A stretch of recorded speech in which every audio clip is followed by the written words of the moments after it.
What is up? And today we're going to get into that horrible performance by those Atlanta Falcons. But I want you guys to hit that subscribe button, like, comment, share this with your friends and family, and continue to support my channel.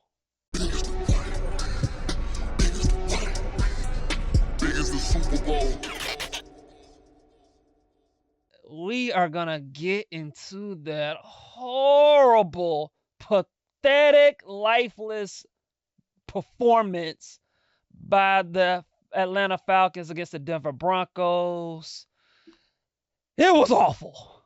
It was awful, pathetic, embarrassing, whatever you want to call it. It was awful, bad. I mean, let's just not sugarcoat it, ladies and gentlemen. The Atlanta Falcons got their asses beat. They got their asses kicked against the Denver Broncos. It was a beatdown amongst epic proportions against the Denver Broncos. The Atlanta Falcons didn't show up. They got dominated on both sides of the ball. Denver did everything that they wanted to do, passing the ball, running the ball. Defensively, they were able to get after Kirk Cousins. They were able to stop the run. They did everything. Denver Broncos dominated this game in every facet of the game. I mean, they beat the Falcons in ways that I haven't seen the Falcons get beat down since, well, last year when Arthur Smith was coaching. I mean, it was bad. I mean, the Falcons, they were dominated in every way. I mean, there's just no way to put it. I mean, and where I'm going to start with this, and look, I want to give Denver some credit. Sean Payton, because there was this narrative last week that I heard from certain national folks. I'm not going to name names, but there's this narrative that, well, the Denver Broncos lost to the Kansas City Chiefs in heartbreaking fashion.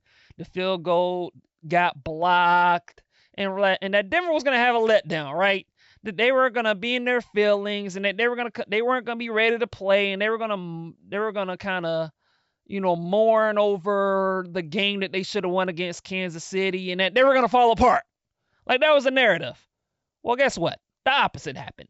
Not only did the Denver Broncos not fall apart, they were motivated, they were amped up, and in their minds, they looked at that game against Kansas City as opposed to saying, boo, we lost, blah, blah, blah. No. Denver came into that game saying, you know what? We can play with these boys. If we can play with Kansas City, we can play with any team in the league. We can do whatever and anything that we want to do. We put our A game on the field. And that's exactly what the Denver Broncos did. They were ready to play. They were ready to play. And, I mean, Bo Nix. Look, I think Bo Nix for rookies had a good year. He's had a pretty good year. But let's just be real about this thing. The Atlanta Falcons defense made Bo Nix look like prime Drew Brees. I mean, the man was 28 for 33 for 307 yards and 4 touchdowns. Bo Nix completed 84% of his passes. 84. Coming into this game, he completed only 63%. So Bo Nix completed 21 more percentage points up compared to his season average. I mean, I just don't know what else to say about the Atlanta Falcons defense. I mean, they're pathetic. They're a joke. I mean, let's just call it what it is. The Atlanta Falcons defense stinks. They stink on defense. I mean, and they've stunk on defense for basically for most of the season. I mean, the Atlanta Falcons defense is not good. Once again, they couldn't generate a pass rush. They couldn't stop the run. Missed tackles. I mean, we traded for Matthew Judon, and silly me, I was actually excited about that move when it happened. Matthew Judon's been a massive disappointment. I mean, we've gotten nothing out of him. Yeah, he has 2.5 sacks in 11 games. I mean, we're getting nothing out of him at all. We can't generate a pass rush. Our linebackers are just slow and they take bad angles and they can't cover. I mean, I'm just going to be honest. We might have the worst front seven in the league. Like, seriously. Teams are just running up all on us and we can't pressure the quarterback, and the Falcons front seven they just don't make plays at all. Just no playmakers at all on our front seven when it comes to our defensive line, our edge rushers, our linebackers. We just don't make plays at all. I mean, and Jimmy Lake, our defensive coordinator. I mean, and look, I'm not the type of guy that gets on coaches, but for the love of God, what is up with this soft scheme where everyone is just playing off of people? Just our cornerbacks are just 10 yards, back at the line of scrimmage half of the time. Our defensive lineman is playing in coverage half. I mean, what are we doing? I mean, if I'm ranting, I am. Because as an Atlanta Falcon fan, I hate everything about this defense with the exception of Jesse Bates, who's still a stud and might be the best safety in football. I hate everything about our defense. I hate how we don't rush the passer. I hate how we don't stop the run. I hate how our linebackers can't cover people and can't make tackles in open field. Our secondary, I mean, is a little hit and miss. AJ Terrell's been up and down. He's gotten beat at times this year. I don't. Defensively, this team has issues. There's just no way around it. The Atlanta Falcons defense has issues. And it's frustrating as you know what, that our defense is trash. It just is. But, offensively, and because again, the Atlanta Falcons scored 6 points in this game. Offensively, this is now the second week in a row that the Falcons offense has been held under 20 points. And this is also the second weekend in a row that Kirk Cousins has not thrown a touchdown pass. It's the longest drought of his career. Before then, Kirk Cousins has never had a stretch where he's failed to throw a touchdown pass in back-to-back games. That's now happened. And so the offense is in a little bit of a lull right now. And look, Denver's defense is elite. Like, there's a reason why Denver, was able to nearly beat Kansas City last week and why they have a respectable record. Their defense is elite. If I'm not mistaken, I think they led the league in sacks, and I think they were like first or second in like yards given up. At least the least amount of yards that they've given up. I think they're like first or second and third down defense, and so Denver's defense is elite as elite gets. And so they were ready. They were ready for what the Atlanta Falcons offense was throwing at them. Now, also it helps that the Atlanta Falcons offense was playing from behind. That didn't help matters. But Denver's defense deserves credit for how they were able to kind of limit the Atlanta Falcons offense. And that's just kind of the thing with the Atlanta Falcons offense. Like, the reality is for the Falcons offense, in order for this team to win games, the Atlanta Falcons offense they have to be on their A game, or at least their B+ game, so to speak. Because if you look at the Atlanta Falcons, they're 6-0 when they score 22 or more points. They're 0-6 when they don't. And if you look at their losses this season, I mean, they're 0-5 when they don't. My bad, not 0-6, 0-5. So they're 6-0 when they score over 22 points, and they're 0-5 when they score under. And if you look at their losses, they scored 10 points against Pittsburgh. They scored 17 points against Kansas City. They scored 14 points against the Seahawks. They scored 17 points against the Saints. And this past weekend, they scored 6.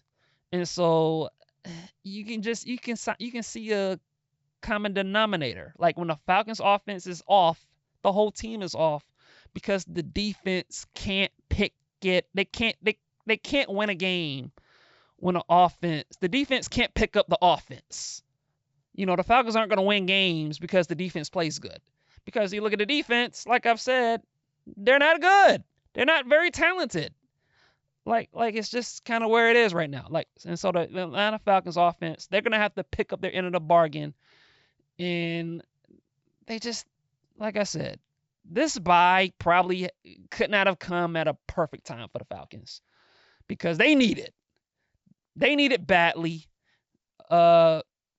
Raheem Morris needs to go back in the lab and just kind of reevaluate the team. And the Falcons players need to look at themselves in the mirror and just say, hey, man, what do you want to accomplish these next 6 games?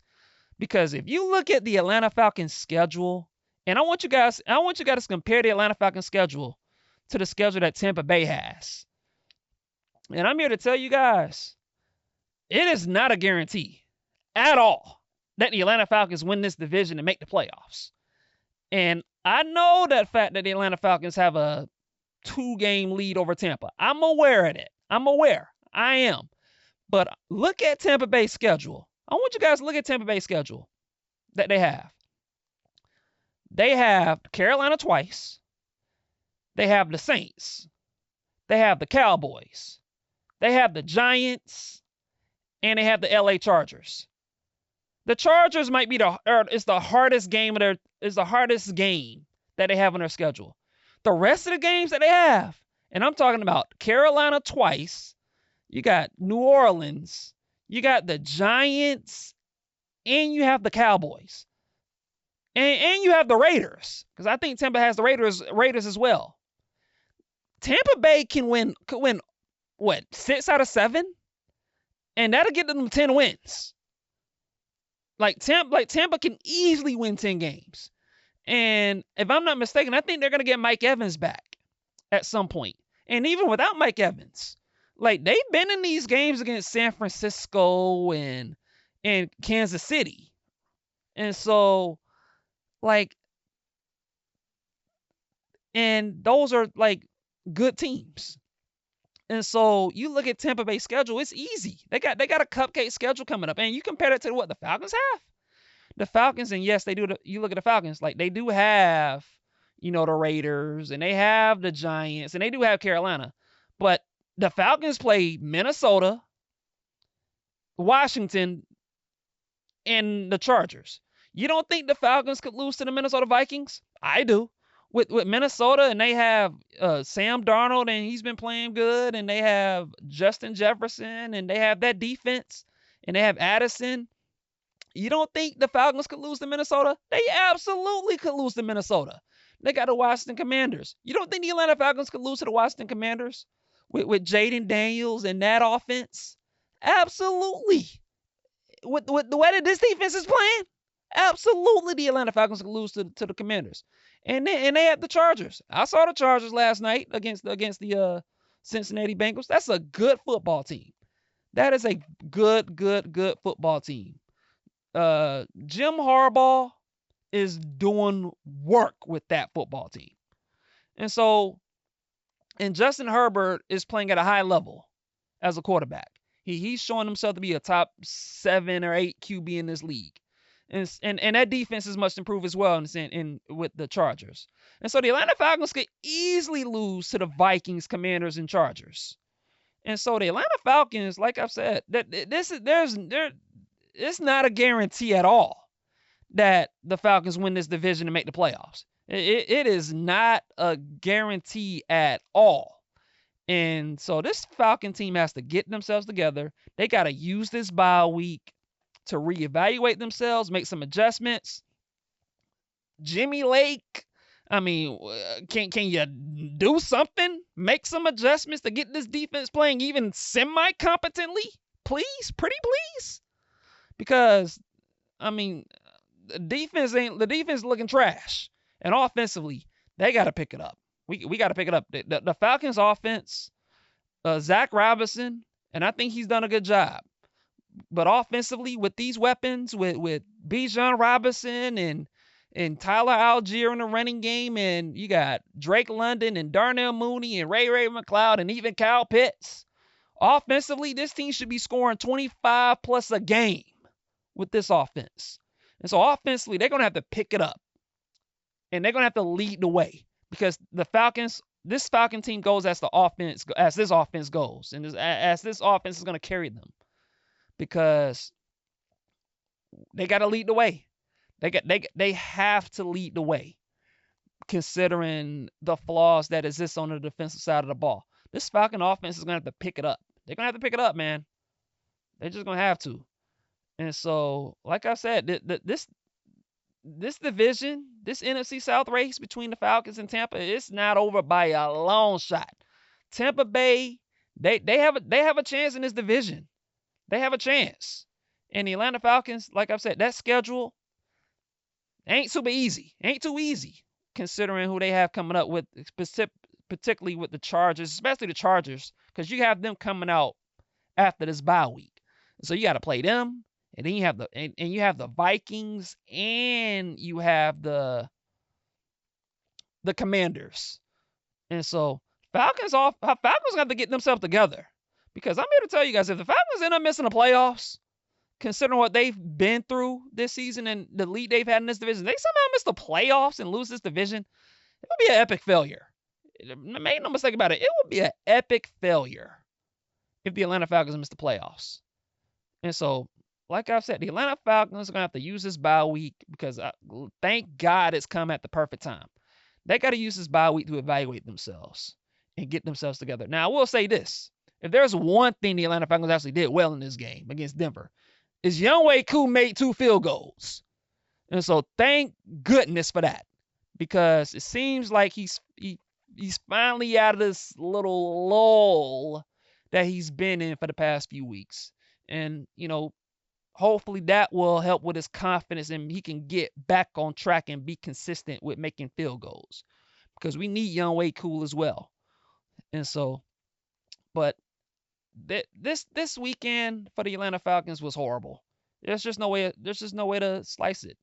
This wasn't good. They got their butts handed to them by the Denver Broncos, and they're gonna have to reevaluate themselves and look in the mirror, and they got to come out of this bye week and use it to their advantage and get rested and make some adjustments and come out of this bye week with some urgency, or else they could flat out lose this division and miss the playoffs.